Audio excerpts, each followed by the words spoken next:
Hi friends, welcome back. Micromax in the phone ഇറങ്ങി Indian phone വന്നു. അതൊരു best ഫോണാണ് ഞാൻ കഴിഞ്ഞ വീഡിയോയിൽ പറഞ്ഞിരുന്നു. പക്ഷേ അങ്ങനെ പറഞ്ഞതുകൊണ്ട് കാര്യമില്ല. ഓൾറെഡി മാർക്കറ്റിലുള്ള ഷവോമി അല്ലെങ്കിൽ റിയൽമി പോലെ ഏറ്റവും നല്ല വാല്യൂ തരുന്ന ഫോണുകൾ ഇറക്കുന്ന ബ്രാൻഡുകളുമായിട്ട് കമ്പയർ ചെയ്ത് നോക്കിയാൽ എങ്ങനെയുണ്ട് ഈ ഫോൺ? ആ ഒരു കാര്യമാണ് നമ്മൾ ഈ ഒരു വീഡിയോയിലൂടെ നോക്കാൻ പോകുന്നത്.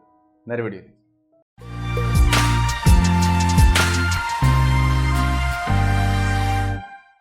ഹായ്, മൈക്രോമാക്സ് എത്രത്തോളം നല്ല ഫോണാണ്? 11,000 രൂപ റേഞ്ചിൽ ഇപ്പോൾ അത് ഇറങ്ങിയിരിക്കുന്നു. ഈ ഒരു റേഞ്ചിൽ റെഡ്മി 9 പ്രൈം ഷവോമിയുടെ ഒരു ബെസ്റ്റ് ഫോൺ നിൽക്കുന്നുണ്ട്. പോക്കോ M2 6GB റാമൊക്കെ ആയിട്ട് ഒരു കിഡിലൻ ഫോൺ നിൽക്കുന്നുണ്ട്. റിയൽമിയുടെ നാർസോ 20 ഒരു വെൽ ബാലൻസ്ഡ് ആയ ഒരു തിരക്കില്ലാത്ത നല്ലൊരു ഫോണാണ്. അതേപോലെ ഇൻഫിനിക്സിൻ്റെ ഹോട്ട് പോലുള്ള ഫോണുകളുണ്ട്. ഇതൊക്കെയുമായിട്ട് കമ്പയർ ചെയ്താൽ മൊത്ത ചൈനീസ് ഫോണുകൾക്കെതിരെയും ഒറ്റയ്ക്ക് നിന്ന് മൈക്രോമാക്സിന് ജയിക്കാൻ പറ്റുമോ? അത്ര നല്ലൊരു ഫോണാണ്. ആ ഒരു കമ്പാരിസൺ ആണ് ഈ ഒരു വീഡിയോ. ബട്ട് സ്പെക് വൈസ് ആണ്. ഇതിന് റിവ്യൂ ഉണ്ടെന്ന് ആർക്ക് കിട്ടി തുടങ്ങിയിട്ടില്ല, അല്ലെങ്കിൽ യൂണിറ്റ് സെയിൽ തുടങ്ങിയിട്ടില്ല. അതുകൊണ്ട് തന്നെ സ്പെക് വൈസ് നമ്മൾ നോക്കുമ്പോൾ എത്രത്തോളം ബെറ്ററാണ് ഈ പറയുന്ന എല്ലാ ചൈനീസ് ബ്രാൻഡുകളെയും അപേക്ഷിച്ച്, അതാണ് നമ്മളിവിടെ നോക്കുന്നത്. ആദ്യം തന്നെ മൈക്രോമാക്സിൻ്റെ ഈ ഒരു ഫോണിൻ്റെ സ്പെക്ക് ജസ്റ്റ് ചുരുക്കി ഒന്ന് പറയാം. മെയിൻ ആയിട്ടുള്ള ഘടകങ്ങൾ മാത്രം, എല്ലാം ഒന്നും പറയുന്നില്ല. മീഡിയടെക്കിൻ്റെ G85 എന്ന പ്രോസറാണ്. ഓക്കെ, ഒരു നല്ല പെർഫോമൻസ്, ട്രിപ്പിൾ കാർഡ് സ്ലോട്ട് ഉണ്ട്. ഡിസ്പ്ലേ നോക്കിയാൽ ഫുൾ HD+ ഡിസ്പ്ലേ, 6.67 ഒരു വലിയ ഡിസ്പ്ലേ ആണ്. LCD ഡിസ്പ്ലേ, 48 മെഗാ പിക്സലിന്റെ മെയിൻ ക്യാമറ അടങ്ങുന്ന quad camera setup. Quad camera എന്തോ ആവട്ടെ, 48 മെഗാ പിക്സലാണ് main camera. Selfie camera 16 mega pixel വരുന്നുണ്ട്. 5000 mAh ബാറ്ററി, ടൈപ്പ് സി പോർട്ടും 18 വാട്ട് ഫാസ്റ്റ് ചാർജിങ്ങും ഒക്കെ അടങ്ങുന്നു. 4GB റാം, 64GB സ്റ്റോറേജിന് 11,000 രൂപ. ഇതാണ് മൈക്രോമാക്സ് നോട്ട് 1 ഇൻ നോട്ട് 1 എന്ന് പറയുന്ന ഈ ഫോണിന്റെ ഹൈലൈറ്റഡ് ആയ ഫീച്ചേഴ്സ്. ഓക്കെ, ഒരു ഡീസൻ്റ് ആയ ഒരു സെറ്റപ്പാണ് ഈ ഒരു ഫോൺ മൊത്തത്തിൽ കാണുന്നത്. ഈ ഒരു പ്രൈസിന് പുറത്താണെന്ന് നമുക്ക് നോർമലി ചിന്തിക്കാം, ഒരു തെറ്റുമില്ല. പക്ഷേ കമ്പാരിസൺ, അതാണല്ലോ പോയിന്റ്. ഇവിടെയുള്ള 4 നല്ല ഫോണുകൾ നമുക്ക് എടുക്കാം. റെഡ്മി 9 പ്രൈം ഒരു ബെസ്റ്റ് ഫോണാണ്. പോക്കോ M2 ഒരു ബെസ്റ്റ് ഫോണാണ്. റിയൽമി നാർസോ 20 ഒരു ബെസ്റ്റ് ഫോണാണ്. ഇൻഫിനിക്സിൻ്റെ ഹോട്ടണും കുഴപ്പമില്ലാത്തൊരു ഫോണാണ്. റാം മാത്രമല്ല, ഞാൻ മൊത്തത്തിൽ നോക്കുമ്പോഴാണ് പറയുന്നത്. റാം മാത്രം നോക്കിയാൽ 6GB Ram, 128GB storage, Infinix ഹോട്ടൺ ഭയങ്കര സംഭവമാണെന്ന് പറയേണ്ടി വരും. ബട്ട് എല്ലാ ഫീച്ചേഴ്സും നോക്കുമ്പോൾ അത് കുഴപ്പമില്ലാത്തൊരു ഫോണാണ്. സോ ടോട്ടലി ഈ 3-4 ഫോണുകൾ എടുത്തു കഴിഞ്ഞാൽ എങ്ങനെയാണ്? 1 by 1. ആദ്യം റെഡ്മി 9 പ്രൈം തന്നെ എടുക്കാം. റെഡ്മി 9 പ്രൈമിൽ G80 എന്ന് പറയുന്ന നല്ലൊരു പ്രോസറുണ്ട്. 4GB റാം, 64GB സ്റ്റോറേജ് ഉണ്ട്. 10,000 രൂപ. റാം സ്റ്റോറേജ് അവിടെ നിൽക്കട്ടെ. G80 എന്ന് പറയുന്ന നല്ലൊരു പ്രോസസ്സർ. ക്യാമറ നോക്കിയാൽ 13 മെഗാ പിക്സലിന്റെ മെയിൻ ക്യാമറ അടങ്ങുന്ന quad camera setup. Selfie 8 mega പിക്സലാണ്. 6.53 ഇഞ്ച് വരുന്ന ഫുൾ HD+ ഡിസ്പ്ലേ ആണ് ഈ ഫോണിന് വരുന്നത്. 5020 mAh, 18 watt fast charging, type C port. Charger ഉണ്ടാവില്ല, അത് വേണമെങ്കിൽ നമ്മൾ സെപ്പറേറ്റ് വാങ്ങിക്കണം. സോ ഇതാണ് അതിൻ്റെ ഹൈലൈറ്റഡ് ആയ ഫീച്ചേഴ്സ്. ഇവിടെ എന്താണ് സംഭവിച്ചിരിക്കുന്നത്? റെഡ്മി 9 പ്രൈമിനേക്കാൾ എത്രത്തോളം നല്ലതാണ് മൈക്രോമാക്സിൻ്റെ ഈ നോട്ട് നോക്കിക്കഴിഞ്ഞാൽ G80 പ്രോസറാണ്. 85ലേക്ക് വലിയ വ്യത്യാസമൊന്നുമില്ല. ബട്ട് എങ്കിലും സ്ലൈറ്റ്ലി ബെറ്റർ എന്ന് വേണമെങ്കിൽ പറയാം. ഓക്കെ, ആ ഒരു ഭാഗം നമുക്ക് വിടാം. രണ്ടും തുല്യമായ പെർഫോമൻസ് നമുക്ക് തരും. സോ പെർഫോമൻസ് വൈസ് തുല്യമായ ഒരു സ്ലൈറ്റ്ലി ബെറ്റർ ആയ പെർഫോമൻസ് ആണ് മൈക്രോമാക്സിൽ നമുക്ക് കിട്ടാൻ പോകുന്നത്. ക്യാമറ നോക്കിക്കഴിഞ്ഞാൽ 13 ഉള്ള റെഡ്മി 9 പ്രൈമിൽ ഇവിടെ 48 മെഗാ പിക്സൽ ഉണ്ട്. തീർച്ചയായിട്ടും ഒരു ചെറിയ ഡിഫറൻസ് അതിനകത്ത് കാണും. ബട്ട് ക്വാളിറ്റി നിങ്ങൾ ചെക്ക് ചെയ്യുക. 9 പ്രൈമിൽ 8 മെഗാ പിക്സലിൻ്റെ സെൽഫി ക്യാമറ, ഇവിടെ 16 മെഗാ പിക്സലിൻ്റെ ഉണ്ട്. സോ തീർച്ചയായിട്ടും ഒരു ഡിഫറൻസ് അവിടെ ഉണ്ട്. അപ്പോൾ അതിൻ്റെയും ക്വാളിറ്റി നിങ്ങൾ ചെക്ക് ചെയ്ത് നോക്കുക. 9 പ്രൈമിലെ ക്യാമറയുടെ ക്വാളിറ്റി എന്തായാലും നെഗറ്റീവാണ്. അത് അത്ര നല്ലതായിരുന്നില്ല എന്നുള്ളത് ഞാൻ തന്നെ റിവ്യൂ ചെയ്തിട്ടുണ്ട്. സോ മൈക്രോമാക്സ് എങ്ങനെയാണെന്നുള്ളത് നിങ്ങൾ ചെക്ക് ചെയ്ത് നോക്കുക. So camera vice, spec vice നോക്കിക്കഴിഞ്ഞാൽ തീർച്ചയായിട്ടും കംപ്ലീറ്റ്ലി ഒരു നല്ല വ്യത്യസ്തമായ പവർഫുള്ളായ ക്യാമറ സെറ്റപ്പാണ് നമുക്ക് മൈക്രോമാക്സിൽ. സോ പെർഫോമൻസ് സെയിം, കുറച്ച് ബെറ്റർ ആണ് മൈക്രോമാക്സിൽ. ക്യാമറ സെറ്റപ്പും കുറച്ച് ബെറ്റർ ആണ്. ഇനി ഇതിൻ്റെ ബാറ്ററി നോക്കിയാൽ 5020 mAh ബാറ്ററി നമുക്ക് റെഡ്മി 9 പ്രൈമിലുണ്ട്. 5000 mAh ബാറ്ററിയാണ് നമുക്ക് മൈക്രോമാക്സിൽ കിട്ടുന്നത്. സോ 20 mAh വലിയ കാര്യമൊന്നുമില്ല. But 18 watt fast charging, type C port 2 ഫോണിനും വരുന്നു. ബട്ട് ചാർജർ മൈക്രോമാക്സിൽ ചാർജർ അടക്കമാണ് കിട്ടുന്നത്. റെഡ്മി 9 പ്രൈമിൽ ചാർജർ കിട്ടുന്നില്ല. സോ ഓവറോൾ ബെറ്ററായ പ്രോസസ്സർ, സ്ലൈറ്റ്ലി ആണെങ്കിൽ കൂടി ഇത്തിരി ബെറ്ററായ പ്രോസസ്സറുണ്ട്. അതേപോലെ തന്നെ ബെറ്ററായ ഒരു ക്യാമറ സെറ്റപ്പ് ഉണ്ട്. ബെറ്ററായ fast charging support, fast charger അടക്കം കിട്ടുന്നു. ഈ കാര്യങ്ങളെല്ലാം നോക്കുമ്പോൾ 9 പ്രൈമിനേക്കാൾ കുറച്ച് ബെറ്റർ തന്നെയാണ് മൈക്രോമാക്സ് എന്ന് ഈസി ആയിട്ട് മനസ്സിലാക്കാം. റെഡ്മി 9 പ്രൈമിലേക്ക് വന്നാൽ എന്തൊക്കെ കാര്യങ്ങളാണ് ബെറ്റർ മൈക്രോമാക്സിനെ അപേക്ഷിച്ച് നോക്കിയാൽ 11,000 രൂപയ്ക്ക് അവിടെ നമുക്ക് കിട്ടുന്നത് 4GB റാം, 128GB സ്റ്റോറേജ് ആണ്. കൂടിയ സ്റ്റോറേജ് ഉണ്ട് എന്നുള്ളതാണ് അതിൻ്റെ മേന്മ. തീർച്ചയായിട്ടും നല്ല കാര്യം തന്നെയാണ്.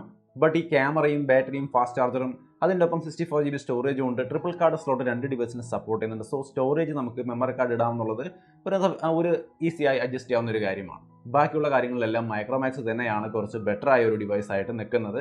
ഒരു കാര്യം മെയിനായിട്ട് നിങ്ങൾ മെയിനിലേക്ക് വരാം. ഗൊറില്ല ഗ്ലാസ് 3യുടെ പ്രൊട്ടക്ഷനുമായിട്ടാണ് നമുക്ക് റെഡ്മി 9 പ്രൈം നിൽക്കുന്നത്. ഇവിടെ ഗൊറില്ല ഗ്ലാസിൻ്റെ പ്രൊട്ടക്ഷൻ ഒന്നുമില്ല. ബട്ട് വേറെ ഒരു നോർമൽ ബ്രാൻഡിൻ്റെ പ്രൊട്ടക്ഷൻ ആണുള്ളത്. ആ ഒരു പ്രൊട്ടക്ഷൻ ആണെങ്കിൽ കൂടി അവർ കൊടുത്തിരിക്കുന്നു സോ അതിൻ്റെ ക്വാളിറ്റിയൊക്കെ നമ്മൾ കാത്തിരുന്ന് തന്നെ കണ്ടും മനസ്സിലാക്കണം. എങ്കിലും മെയിനായ ഘടകങ്ങൾ നോക്കിക്കഴിഞ്ഞാൽ തന്നെയും മൈക്രോമാക്സ് കുറച്ച് ബെറ്റർ ആയ ഒരു ഡിവൈസ് ആയിട്ട് മാറുന്നുണ്ട്. ഡിസൈൻ വൈസും എനിക്ക് കുറച്ചുകൂടി നന്നായിട്ട് ഇഷ്ടപ്പെട്ടത് മൈക്രോമാക്സ് തന്നെയാണ്. അത് പേഴ്സണലാണ്, നിങ്ങൾക്ക് ഏതാണ് ഇഷ്ടമാണോ നിങ്ങൾ തീരുമാനിക്കാം. സോ 9 പ്രൈമിനേക്കാൾ ഇങ്ങനെ കുറച്ച് കാര്യങ്ങളിൽ മൈക്രോമാക്സ് ബെറ്ററാണ്. പോക്കോ M2 6GB റാം വരുന്നൊരു ഫോണാണ്. ബട്ട് സെയിം റെഡ്മി 9 പ്രൈം തന്നെയാണ്. അവിടെ റാം 6GB ഉണ്ട് എന്നുള്ളത് മാത്രമാണ് ഒരു പ്രത്യേകത. റാം കൂടുതൽ എപ്പോഴും നല്ലതാണ്, ഉറപ്പായിട്ടും നല്ലതാണ്. ബട്ട് അതിനേക്കാൾ നല്ല ക്യാമറ സെറ്റപ്പും ഫാസ്റ്റ് ചാർജറും കാര്യങ്ങളും ഒക്കെ നമുക്ക് ഇതിനകത്ത് കിട്ടുമ്പോൾ ഈ 6GB റാമിന് വേണ്ടി നമ്മൾ ആ ഫോൺ എടുക്കുക എന്ന് പറയുന്നത് ആലോചിച്ചിട്ട് മാത്രം തീരുമാനിക്കുക. കാരണം 4GB റാമും സഫീഷ്യൻ്റ് ആണ്.